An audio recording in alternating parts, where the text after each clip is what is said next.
परमात्मा ने जो भक्ति करनी है तो भगत की तरह रहना पड़ेगा, बुराइयों से भी बचना होगा और एक बहुत ही साधु भाव में रहना पड़ेगा, किसी की आत्मा नहीं दुखावे। ठीक है, आपको धीरे धीरे सेट होने में टाइम लगेगा, जैसा भी जिसका व्यवसाय है अब वर्तमान में उसमें एक साधुता लाओ। जैसे कोई मजदूर है, सेवा कर रहा है किसी के और भगत हो गया तो वो तन मन धन से सेवा करे उस मालिक के उसमें, क्योंकि वहाँ से उसने रोटी मिल रही है।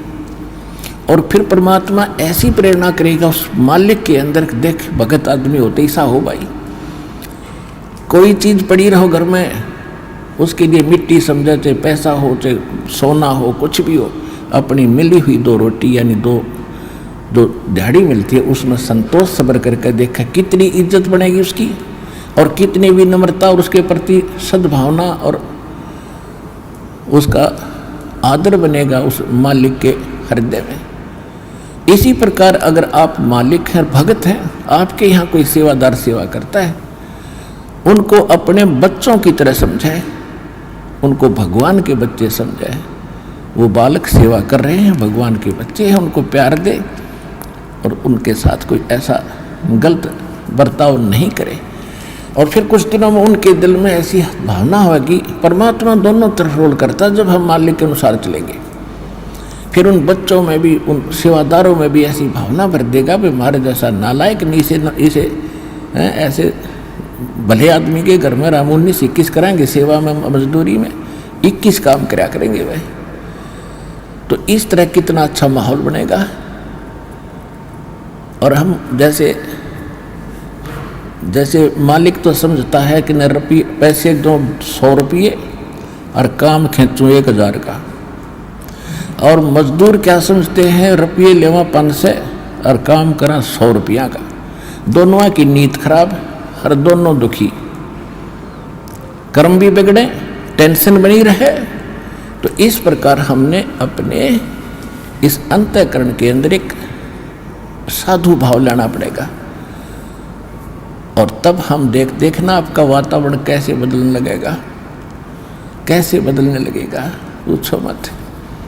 तो तब हम यहाँ भी सुखी होंगे, आपको चिंता नहीं रहेगी कि वहाँ सेवादार सेवा कर रहे हैं, वो अपने तन मन धन से सेवा करेंगे भगवान से डर के, वो भगवान से डरने वाले हो जाएंगे, फिर बातें खत्म हो जाएगी।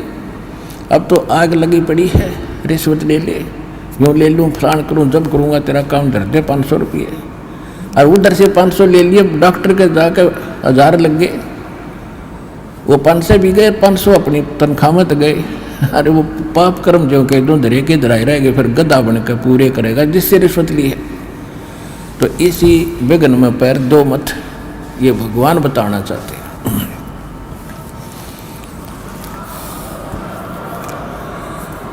और जब आपको ये ज्ञान होगा ना, जहर दिखाई देगा आपको, और जब आप नेक नीति से चलोगे तो पूछो मत।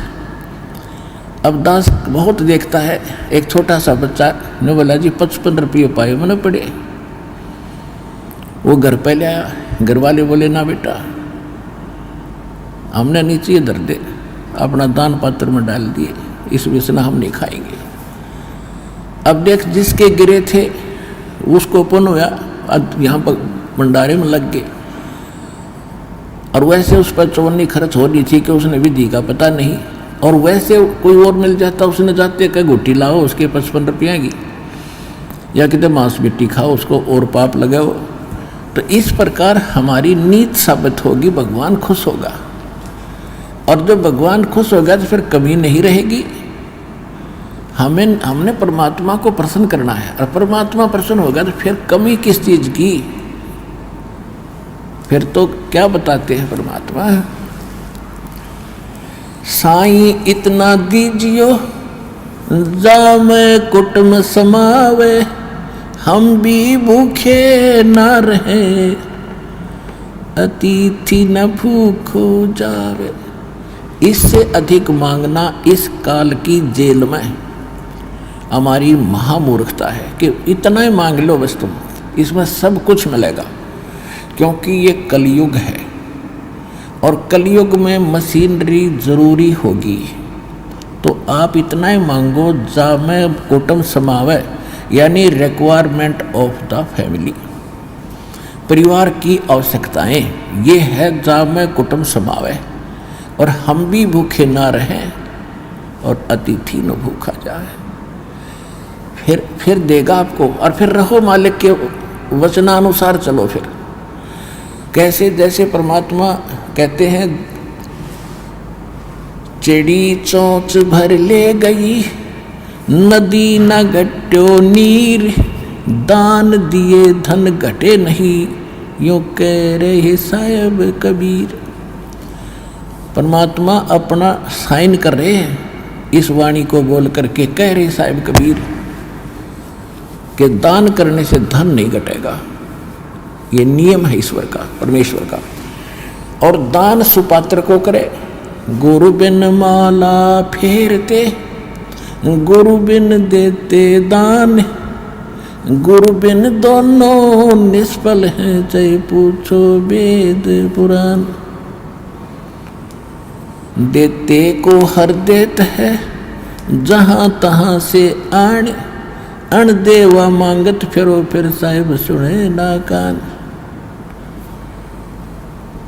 अब परमात्मा ने एक भूमिका करके दिखाई हमारे को कि साईं इतना दीजियो जिसमें कुटुंब समावे। एक धानक, एक जुलाहा, सुबह से लेकर शाम तक एक बारीक बारीक तार इकट्ठे करके धागे और कपड़ा बुनता है। एक दिन में मुश्किल से भी 5 फुट 10 फुट बना पाता है, 5 फुट 4 फुट, और बहुत लंबा सैकड़ों फुट का तार वो थान बनाना पड़ता है, ताना बनाते थे। वो हफ्ते में पूरा होता। उसकी जो मेन ताना मालिक को मिलता, उसमें से अपने परिवार के लिए जो आवश्यक सामग्री थी, खाद्य पदार्थ लाते, और शेष बच जाते उसको सत्संग और भंडारा में लगाया करते थे। इस प्रकार परमात्मा हमें उदाहरण देते हैं कि इस लोक में आप भगवान की भक्ति अवश्य करो, पूर्ण संत से प्राप्त करके, फिर परमात्मा एक्शन में आवेगा। और वैसे आप ये फार्मूले अपनाओगे तो सफल नहीं हो पाओगे, क्योंकि फिर आपके साथ काल रहेगा, ये मन है, और केवल वर्क डन मिलेगा आपको। यहाँ वर्क से भी अलग मिलेगा आपको, किस्मत से भी न्यारा देगा परमात्मा, क्योंकि हम परमात्मा से कुछ और मांग ही नहीं रहे, इतना ही मांगते कि हमारी भक्ति बनी रहे और हमें कोई आवश्यक वस्तु का अभाव ना हो, बस इतना।